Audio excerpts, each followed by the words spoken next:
মারো মারো মারো। আমরা দেখতে পাচ্ছি স্বৈর শাসকের প্রতিমূর্তি প্রধান উপদেষ্টার উপর হামলার প্রতিবাদে আপনারা দেখতে পাচ্ছেন নিউ মার্কেট চত্বর স্বতঃস্ফূর্তভাবে আমাদের সাতক্ষীরার নেতাকর্মী এবং জনসাধারণ প্রত্যেককে আপনারা দেখছেন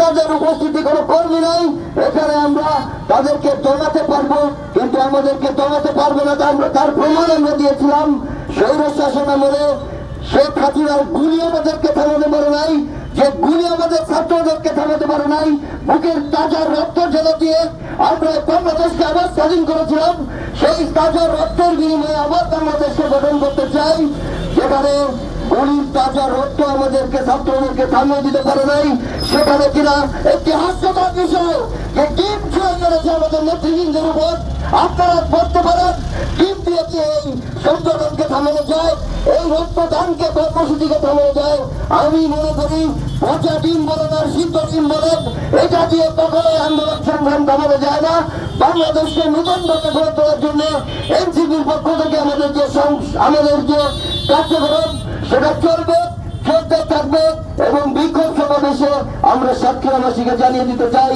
আমরা বাংলাদেশের সর্বোচ্চ প্রত্যন্ত দক্ষিণাঞ্চল যে অঞ্চলটিকে উপদেষ্টা মন্ডলীদের প্রধান উপদেষ্টার সাথে আখতার হোসেন সহ বিভিন্ন দলের নেতৃবৃন্দ নিউ ইয়র্কে সফর করছেন।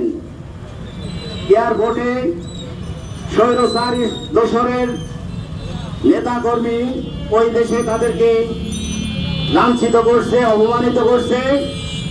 আমরা এই লাঞ্ছনা এবং অপমানের তীব্র নিন্দা জানাই। মাঝে মাঝে দেখা যাচ্ছে এই নিষিদ্ধ ঘোষিত দল ঢাকা সহ সারা দেশে তারা ঝটিকা মিছিল বের করছে। তাহলে আমি প্রশাসনকে বলতে চাই যে এই ঝটিকা মিছিল বিগত দিনে কিন্তু জামাতও করতে পারেনি, বিএনপিও করতে পারেনি। বিএনপি একটা সঠিক রাজনৈতিক দল হওয়ার পরেও তারা এতটা কোলঠাসাও ছিল যে বিএনপি মিছিল করতে হলে ওই বেনির কোথায় মিছিল করতে হতো। আর তারা এখন হুটহাট করে এখানে সেখানে মিছিল করে বেড়ায়। এখানে প্রশাসন যেন কোনো কিছুই দেখতে পায় না বা বলেও না।